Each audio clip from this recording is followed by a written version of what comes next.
How's Your Father is a partnership between 4 organisations. We have Simon Floyd, who is the creative director of the Common Lot Theatre Company. Then you have me, I'm Georgia Phillip. I'm a lecturer here at UEA in the School of Social Work. We have Chris Dickerson and Travis Britton, who are practitioners that run a service called Dads Matter. That's a group programme supporting dads that's offered by Norfolk County Council. And then we also have Men's Craft, who are a Norwich-based charity that work to support men and boys. And so together, the 4 organisations, the 4 of us, 4 partners, we make up the project that is How's Your Father? He's still around town now. Little shit now. Hi. Don't listen to no one. What? We look at chip off the old block, isn't he? Got the tattoo though. Oh yeah. Come on. So my name's Simon Floyd. I'm a freelance theatre maker and I run a participatory theatre company called the Common Lot. We make shows for, with and about the people of Norwich, and I'm really interested in theatre for social impact and social good. This show was really about how to include fathers in social work practice and healthcare practice. So we thought this would make a good show. So we found a researcher in Georgia whose research is just about working with dads and excluded dads, challenged and challenging dads. And we thought that her research was ripe for a little bit of theatre treatment. So we turned that research into a show called How's Your Father, which kind of looked at the issue of how services work or could work more effectively with fathers. Emotional distress. Clothing's dirty. Not interacting well. Seems anxious. Not talking. Not with the other children. Some serious concerns. Hello, I'm Chris and I'm a co-facilitator of Dads Matter Understanding Dads. Now that's Norfolk Children's Services response to work with dads right the way across Norfolk. We often find that the dads come along and they're not really wanting to get it. It's another hoop that Children's Services have given them to jump through. But by the end of the 12-week course, hopefully we've gained their trust. They often want to come back. They want to have a better outcome for their children. If we can help them along that road, then I'm more than happy to do that. I don't do others. There's just some things you don't do quite as good as mothers. Men's Craft is based in Norwich. We work across the county and we do lots of different projects. It's about men and boys' well-being and development. But what we wanted to do with the play really is highlight some of the situations that fathers face, and their stories don't often get told, and they can get left out of the picture quite a lot if they're involved with children's services or they have to go through the family courts, or when families are breaking up sometimes. All these kinds of things where perhaps fathers get left to one side. I am going to be really hands-on, so Naomi can do her masters eventually. Hands-on, that's me! Wasn't like that though, was it, Will? No. It was really gratifying and brilliant to work with some properly good professionals who think about these issues every day. And the devising process became a sort of real process of discovery for us all, and something different for them as well, because I'm moving them in 3 dimensions and getting them doing sort of songwriting and moving in a room, and that's different for them as well. So we were really able to juice the material for some really interesting stuff. So the devising process was very gratifying and very successful, actually. We first developed the play in 2020. We based the play on some original academic research that I'd carried out, and we worked together, bringing together Chris and Travis and Andy's professional experience, my academic research. Together we worked to sort of create the play from that. We did a short run of about 9 shows in the autumn of 2021. And that went down incredibly well. We also did a kind of launch event where we invited some social work practitioners, Norfolk County Council, Children and Family Service professionals, just to kind of gauge their response and their level of interest. And from that we knew that there was more that we could do with the show. So we decided to really try and look at how we could use the show as the basis for some more professional development work and just make even more out of it in terms of either some training resources that are based on the show or that build on the show. But this time we wanted to take it directly to professional audiences, mainly social workers, but other kinds of family support workers or others that work with children and families and parents. Well, I know in theory what I'm supposed to do. I keep my children fed and sent to bed. Exactly what I do.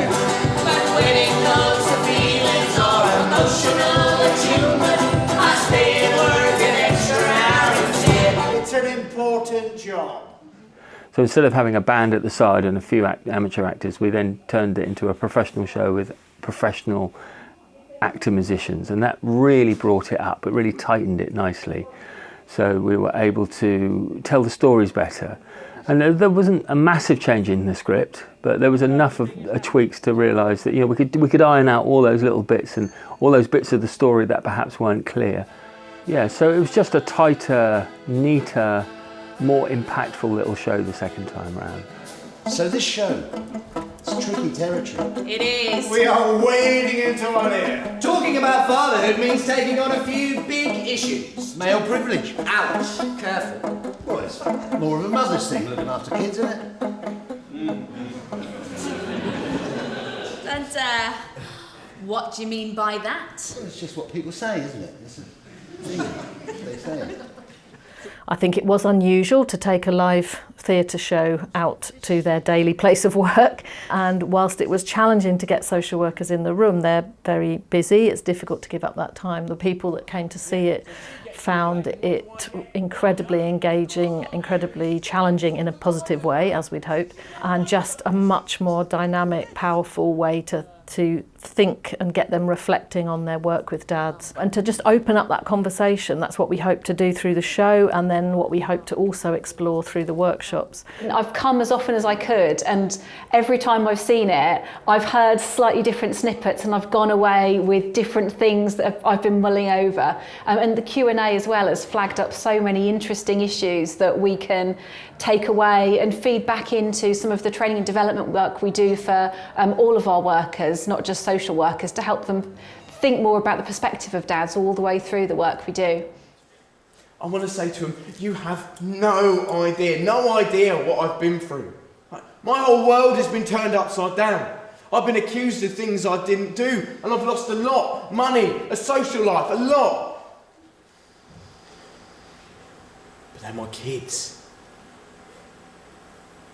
I'm their dad. Best job in the world, isn't it? So another part of How's Your Father as a project was that we wanted to create a dedicated website where we could host the original research or links to it, that we could host information about the show, and we could do something else with the characters, because the whole time, you know, this project has been about, we made this show, what can we do with it, what else can we do with it? So we made some short films with the actors in character. We picked scenarios or situations from each of their stories that we thought maybe we could dig a bit deeper into this. And so we focused on those scenarios, but what we also did was try to create two versions of the dad, of the character, talking about that. One we called this sort of outside version, so he's talking in the way that he would present himself to the world. And then the second short film is what we called the inside version, the under the bonnet version, if you like, where he talks in a more open way about what's really going on. So for each situation you have this kind of inside-outside. And we thought that that could be a way to encourage social workers, A, to recognise that there's always more under the bonnet than you might see, even when what you see is challenging, and also give them an opportunity to be curious, if you like, about what's going on inside. And so, you know, accompanying those short films are always a set of sort of reflective questions for practitioners, so they can watch the films, they can think about the questions and discuss their responses to them. Embracing fatherhood is a chance for us to really help men, not just to talk about themselves and their emotions, but also just to sort of develop a sense of purpose and role in life. And I think very often we neglect the sort of, you know, the formative pluses of fatherhood. I'm personally really looking forward to it. It kind of validates a lot of the experiences that I've gone through as a father, and really encourages us to speak out and say, well, actually, we are important as well. It is far more satisfying to find these more creative, immediate, engaging ways of getting your research out into the world. You know, that's why we do research. It's out there to make a difference, we hope, and to make people feel something as well as think something. I think How's Your Father has so much to offer and has been really valuable. Yeah, I've loved it. Theatre and films change people's lives, and if the right people come and see it, it could really help, you know, put some people on a different track, maybe a better track. Whatever they say about me, whatever they tell me, wherever they put us. And I'm bloody frightened, of course, I am. I'm frightened, it's big. This is one label that I am proud to wear. I am going to be